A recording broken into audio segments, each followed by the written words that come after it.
여러분, 오늘 제가 설교를 시작하면서 뭘 하나 보여드리려고 하는데요. 혹시 이게 뭘까요? 이게 뭘까요? 눈을 크게 뜨시면 보입니다. 네. 이게 뭐냐면 쌀 한 톨입니다. 그럼 다시 한번 질문을 해보겠습니다. 이 쌀 한 톨의 무게가 얼마나 될까요? 재보신 적 있으신가요? 제가 한번 재봤는데요. 무게가 저울에 안 나오더라고요. 네. 저울에 올려놔도, 전자저울에 올려놔도 잘 찍히지 않을 만큼 가벼운 쌀 한 톨. 가수 홍순관님의 쌀 한 톨의 무게라는 노래가 있는데요. 제가 오늘 함께 이 노래를 들으려고 하다가 제가 한번 읽어드리도록 하겠습니다. 여기에 가사가 이렇습니다. 쌀 한 톨의 무게는 얼마나 될까? 내 손바닥에 올려놓고 무게를 잰다. 천둥과 바람과 천둥과 비와 햇살과 외로운 별빛도 그 안에 스며네. 농부의 새벽도 그 안에 스며네. 나락 하나 속에 우주가 들었네. 버려진 쌀 한 톨 우주의 무게를, 쌀 한 톨의 무게를 재어본다. 세상의 노래가 그 안에 울리네. 쌀 한 톨의 무게는 생명의 무게, 쌀 한 톨의 무게는 평화의 무게, 쌀 한 톨의 무게는 농부의 무게, 쌀 한 톨의 무게는 세월의 무게, 쌀 한 톨의 무게는 우주의 무게. 아주 작아 보이는 쌀 한 톨이지만 손바닥에 올려놓아도 느껴지지 않을 만큼 그것이 소소해 보이고 보잘것없어 보이지만 이 노래는 이 쌀 한 톨은 결코 가볍지 않다라고 이야기하고 있습니다. 왜냐하면 이 쌀 한 톨이 느껴지는 이 무게 자체가 다가 아니기 때문이죠. 이른 새벽 눈을 비비며 논으로 향했던 농부의 그 시간과 땀방울이 수개월 동안 내리쬐던 햇살과 대지에 적신 비가 밤하늘의 외로운 별빛과 바람의 세월이 그 안에 스며 있기 때문에 그 안에 우리가 알지 못하는 무게가 그 안에 있다라고 노래하는 것이죠. 우리는 우리가 가진 것에 가치를 볼 수 있는 눈이 필요합니다. 왜냐하면 일상의 삶에서 주어지는 일상의 무게보다 눈에 보여지지 않는 그 안에 갇혀 있는 무게들이 있기 때문입니다. 그러므로 그 눈이 열릴 때에 우리는 쌀 한 톨도 소중히 여길 수 있게 되는 것이죠. 그저 스쳐 지나가는 가벼운 일상 속에서 그 안에 숨겨진 보물들을 발견할 수 있는 우리. 그때 비로소 내 삶을 촘촘히 인도하셨던 주님의 따뜻한 손길을 느낄 수 있게 될 것입니다. 그 안에 진정한 평화를 느낄 수 있을 것입니다. 저희 부모님은 농사를 지으십니다. 지금 또 농사를 지으시는데요. 쌀 농사도 지으셨고 또 지금은 사과 농사를 주로 하고 있습니다. 또 고추도 지었었는데요. 제가 작년 한 해 동안 부모님과 함께 가수원 일을 도왔었습니다. 근데 열심히 일을 하고 나니 사과가 그냥 사과가 아닌 거예요. 볼품없이 제품의 가치가 없는 기스난 열매일지라도 그 안에 들여졌던 정성이 있었고 그 안에 하나님의 도움의 손길이 보이더라고요. 사람들은 사과의 가치를 그냥 보이는 겉모습으로 평가할지 모르겠지만 저는 그 가치를 그저 기스난 사과가 아니라 1년 동안 열심히 일하여 거두어진 하나님이 주신 열매로 보았습니다. 사랑하는 여러분, 우리에게 주어진 많은 것들에 대해서 우리는 어떤 가치를 두고 살아가야 하는지, 또 우리에게 주어진 많은 어려움들 가운데 이것을 어떻게 생각해야 하는지에 따라서 우리의 믿음의 방향이 정해집니다. 우리에게 주어진 삶의 조각 중 그 어느 것도 하나님 손길이 미쳐지지 않은 것이 없습니다. 그냥 주어진 것이 아무것도 없습니다. 아무런 가치 없는 것도 없고 비록 그것이 고난일지라도 비록 그것이 내 입에 달지 않고 쓰디쓴 눈물의 골짜기일지라도 내게 주어진 삶의 어느 것 하나 하나님 손 미치지 않은 것이 없습니다. 그러므로 우리에게 주어진 삶의 가치와 생명을 발견하고 그런 삶으로 볼 수만 있다면 우리 삶의 가운데 깊이 간여하고 계시는 하나님이 그 가운데 함께 하심을 느낄 수 있게 될 것입니다. 여러분, 번데기의 주름의 개수가 몇 개나 될까요? 세어본 적은 없지만 참 많은 것 같습니다. 그러나 중요한 것은 번데기의 주름의 개수가 아니라 아무리 주름의 개수가 많고 모양이 징그럽더라도 때가 되면 허물을 벗고 하늘을 날아오르는 아름다운 나비가 됩니다. 삶의 어려움과 고민들 앞에 주름의 개수 때문에 우리가 씨름하지 않을 이유가 여기 있는 것입니다. 그럼에도 우리는 현실의 삶의 어려움과 염려가 있을 때 고민합니다. 그리고 나의 주름의 개수를 세고 있을 때가 있죠. 뿐만 아니라 다른 이의 주름의 개수보다 깊이보다 비교하면서 내가 좀 나으면 안심하고 슬퍼하고 더 외로워하기도 하죠. 그런 연약한 우리에게 하나님은 이렇게 말씀하십니다. 결국에는 하나님의 백성으로 영원한 생명을 우리에게 주신다. 나비 되게 하실 것이다. 그것이 복음입니다. 결국에는 우리로 부활의 산 소망으로 나비 되게 하실 하나님, 그 하나님을 고백하는 이 시간이 되기를 소망합니다. 하나님은 왜 주름 많은 번데기를 나비 되게 하셨을까요? 주름의 개수를 세어보도록 그냥 두고 계시거나 그나마 좀 더 나은 번데기를 사용하셔서 선택하셔서 하나님 일하시면 될 터인데, 하나님은 하나님의 모든 사람들을 선택하시고 하나님의 선택된 그 모든 창조물에게 이유 있는 걸음을 걸으라 우리에게 요청합니다. 요한계시록 4장 11절 말씀 우리 함께 읽어보도록 하겠습니다. 우리 주 하나님이여, 영광과 존귀와 권능을 받으시는 것이 합당하오니 주께서 만물을 지으신지라. 만물이 주의 뜻대로 있었고 또 지으심을 받았나이다. 만물이 주의 뜻대로 있었고 또 지으심을 받았으니 주의 뜻대로 창조된 세상은 하나님의 선하신 뜻 가운데 창조되었습니다.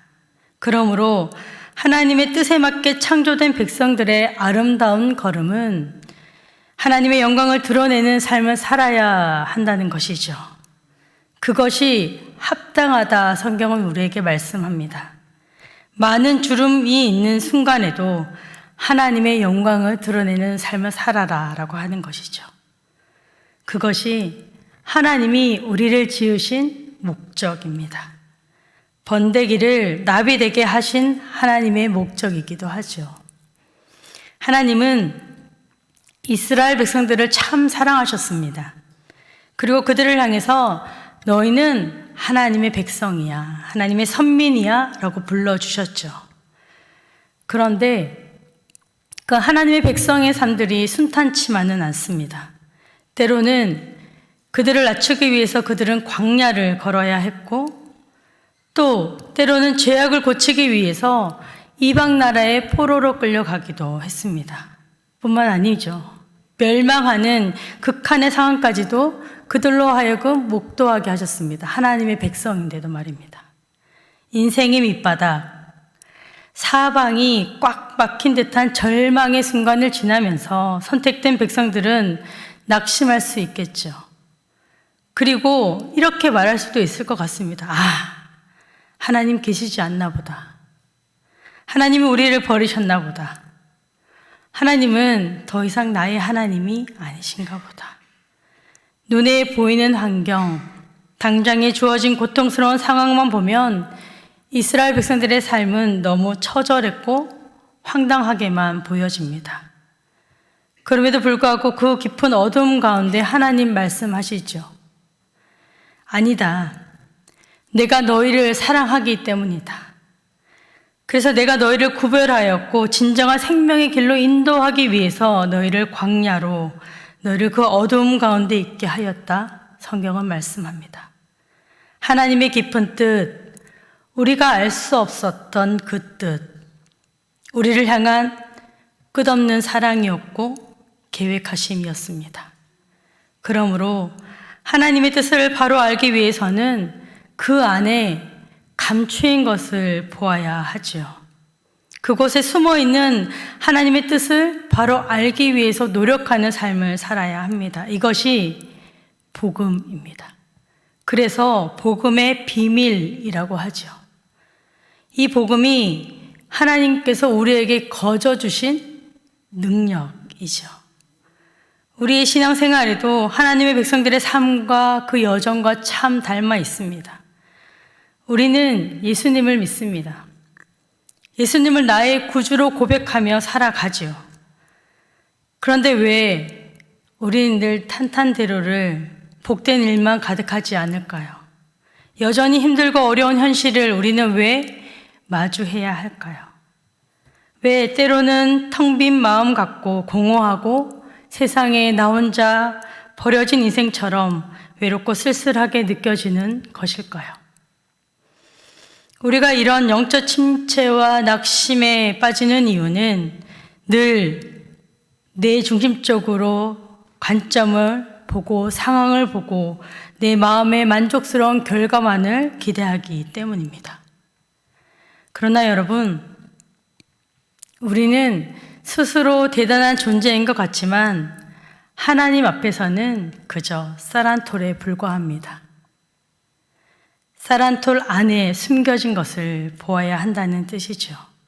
그러므로 진정한 믿음이 발휘되는 순간은 내가 원하는 만족스러운 결과가 나타날 때가 아니라 오히려 아무런 결과가 보이지 않을 그 순간에도 하나님 여전히 일하고 계시는구나.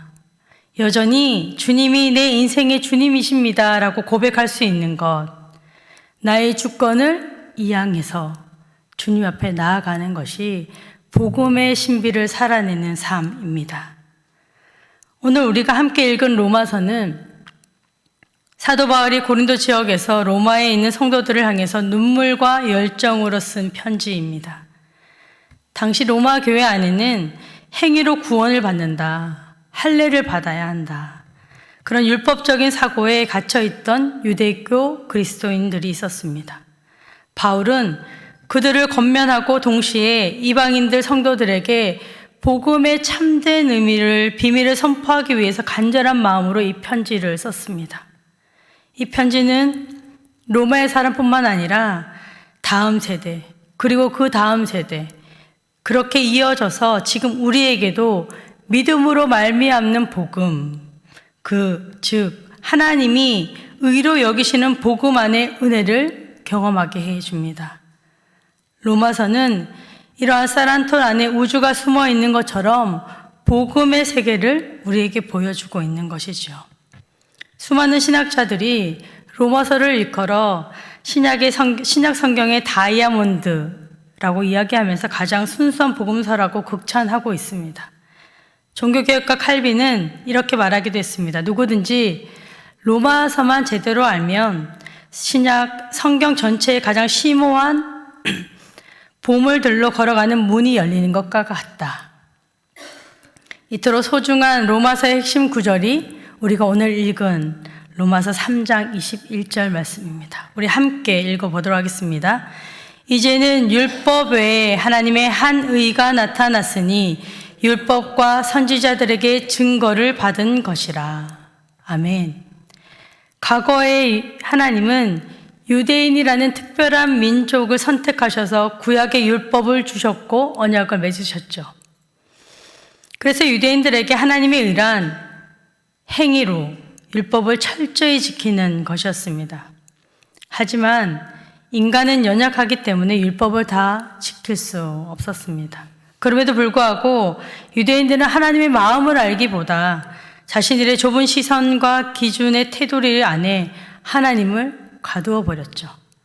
율법의 형식만 남은 틀을 만들어 놓고 온전한 믿음으로 응답하지 못하는 삶을 살게 됐던 것이죠. 오히려 그 틀 안에 들어오지 못하는 세리와 죄인, 이방인들을 향해 날카로운 손가락질을 하면서 정죄하고 경멸합니다. 유대인들의 이러한 엄격한 율법주의가 세상을 지배하고 있던 바로 그때의 바울은 거룩한 떨림으로 이렇게 외치죠. 이제는 그것 아니라는 것이에요. 인간의 행위나 공로가 아니라 하나님의 한 의가 나타났으니 이제는 율법의 행위가 아니라 예수 그리스도 믿음으로 말미암는 하나님의 의여야 한다는 것입니다. 로마서의 가장 중심적인 메시지가 바로 하나님의 의이죠. 이 하나님의 의는 하나님과의 바른 관계를 의미합니다. 하나님과의 바른 관계는 내 힘과 노력이 아닌 오직 하나님이 행하시는 일을 알고 그분의 사랑에 순종함으로 응답하는 그리하여서 세워지는 믿음인 줄 믿습니다. 하나님은 하나님의 창조 섭리 속에서 자신을 드러내셔서 사람들이 하나님에 관한 지식을 알게 하셨습니다. 또한 특별히 선택된 자신의 백성들에게 말씀으로 더 분명하게 말씀하시죠. 3장 22절 말씀 우리 함께 읽겠습니다. 곧 예수 그리스도를 믿음으로 말미암아 모든 믿는 자에게 미치는 하나님의 의니 차별이 없느니라. 하나님을 믿음으로 세워지는 관계, 차별이 없습니다. 믿기만 하면 된다. 하나님과의 바른 관계는 예수 그리스도를 믿는 믿음 안에서 가능하고 이러한 관계에서는 차별이 없다. 유대인이든 이방인이든 과거에 어떤 죄를 지었든 상관없이 예수 그리스도를 주로 믿기만 하면 조건 없이 주어지는 은혜이죠. 이 온전한 관계가 맺어질 때, 즉 공의의 하나님, 나를 사랑하셨음을 신뢰하고 깨달을 때에 우리는 흔들리지 않는 참 믿음을 가질 수 있게 될 것입니다. 이런 하나님과의 바른 관계 어떻게 가질 수 있을까요? 나도 너도 구별하지 않는 공의의 하나님께서 나와의 관계 가운데 주시는 신뢰, 너희는 갖고 있느냐? 오늘 이 시간 물어보십니다. 온전한 하나님과의 관계가 맺어질 때에, 신뢰할 때에 우리는 믿음을 발휘할 수 있습니다. 복음을 살아낼 수 있습니다. 하나님의 의를 깨닫지 못하고 복음의 능력으로 삶을 살아내지 못하는 종교인들도 참 많이 있죠. 로마서 2장 17절 이하의 말씀에 바울은 이렇게 경고를 합니다. 내가 율법을 의지하고 하나님을 자랑한다고 하면서 정작 내 삶에 온전한 믿음의 순종이 없어서 너 때문에 하나님의 이름이 이방인 중에 모독을 받았도다. 말씀에 온전히 믿음에 응답하지 못하는 삶, 아무리 거룩한 종교의 테두리 안에서 도덕적인 행동을 한들 그것은 하나님 앞에 옳다 인정함을 받을 수 없다는 것입니다. 하나님은 우리에게 율법의 무거운 짐이 아니라 자유하는 복음의 능력을 우리에게 주셨습니다. 이 복음의 능력은 우리가 생각하는 것 이상으로 위대하죠. 그래서 복음의 능력을 진짜 맛본 사람들의 태도, 중심은 변하게 됩니다. 바울이 그런 삶을 살았죠. 예수님을 믿는 사람들을 핍박하러 가던 중 예수님의 능력을 경험합니다. 복음의 능력을 경험합니다. 그의 인생의 주인이 율법과 자기 의에서 예수 그리스도로 완전히 바뀌었죠. 주인이 바뀌자 바울은 자신의 남은 생명까지도 복음을 위해 아낌없이 쏟아붓기 시작합니다.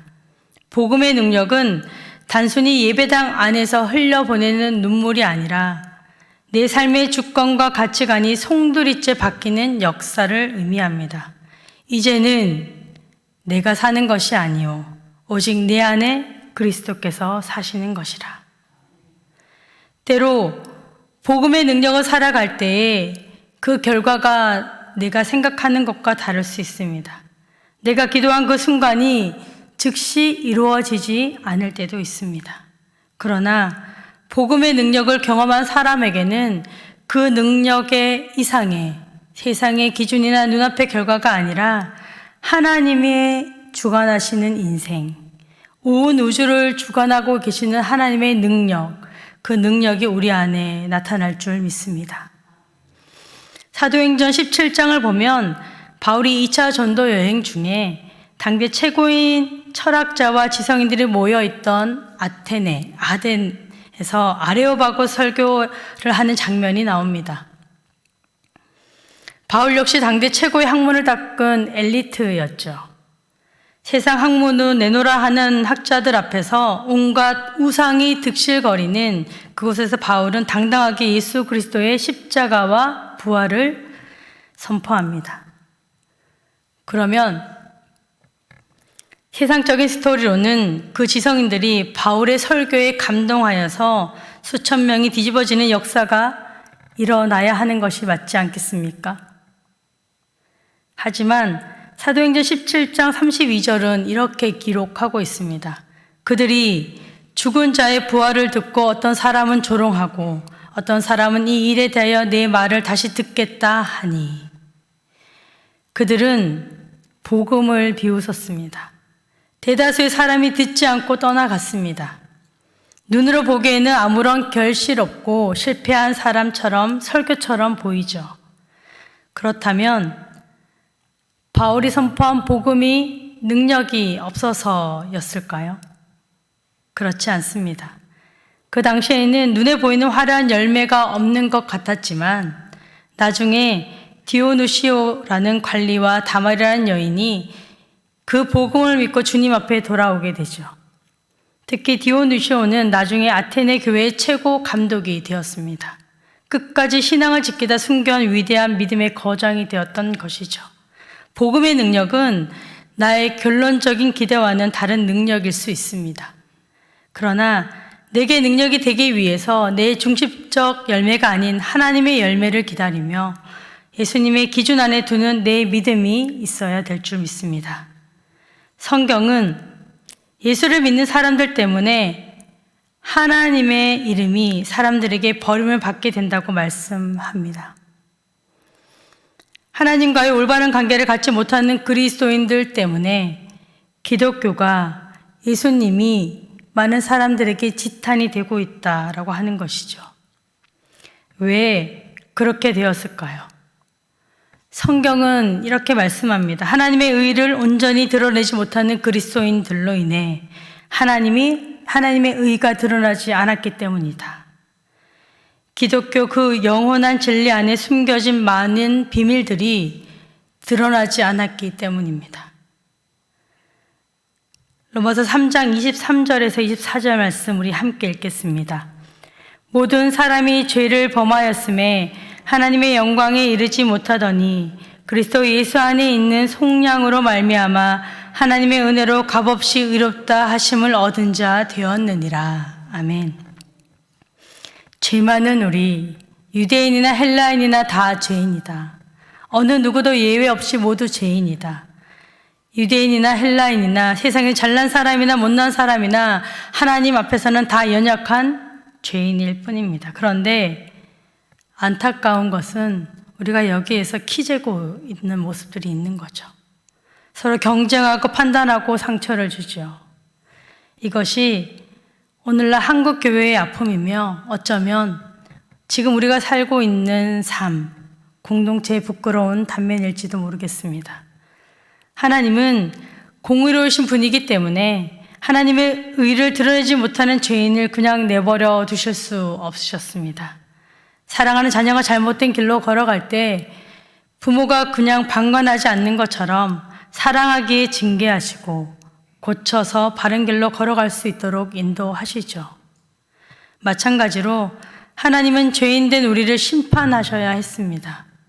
그러나 하나님의 놀라운 사랑의 방법은 우리를 벌하는 대신 그분의 하나뿐인 독생자 예수 그리스도를 십자가에 못 박으사 우리의 모든 죄를 대신 짊어지게 하셨습니다. 이것이 하나님의 공의와 사랑이 만난 십자가 방법이었습니다. 이것이 복음입니다.